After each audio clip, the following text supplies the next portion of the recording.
What do you think the immediate and then longer term effects of a war with Iran would be on the United States? Immediately, it would be very bloody. I have no doubt that we could probably defeat some of their air defense and go in there and have another shock and awe campaign. But again, like we saw how the shock and awe campaign in Iraq really didn't actually work in the long run.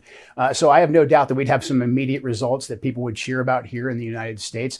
But Iran, Persia has always been an empire. It's been around longer than any of the other players in the modern Middle East right now, and they are not going anywhere. If we get deeply involved and deeply entangled with Iran, we are playing right into China's hands, because China would like nothing more than for us to be committing our military industrial base to a war in Eastern Europe, in Ukraine, and then to be committing our conventional military power, our blood and our treasure, back in the Middle East. That will make the Pacific, our actual border, extremely vulnerable to Chinese aggression. Or China will simply just watch us bleed out economically as we bleed out on the battlefield on these couple different theaters. It's absolute insanity. It's opening up Pandora's box. And again, for what gain to the American people?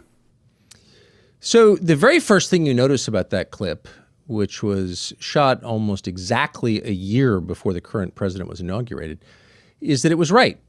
It was prescient. He called it. He called the general outline. Not that it was hard to call, but Joe Kent knows what he's talking about. He spent a lot of his life in that region. And he said a year before this current presidency began, this is a big, serious country. It's the oldest civilization in the region. And if we went to war with Iran, there would be a momentary sugar high. Americans would support it because they support their own country and they certainly support their military, and people would approve of it.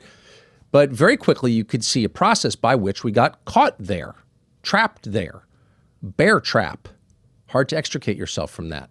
And sitting on the sidelines would be our chief global competitor, China, who would be silently nodding along with a slowly spreading grin, knowing that they were the main beneficiary of what they were seeing, of our waste of American lives and treasure, as Joe Kent said. So we haven't reached that stage, thankfully.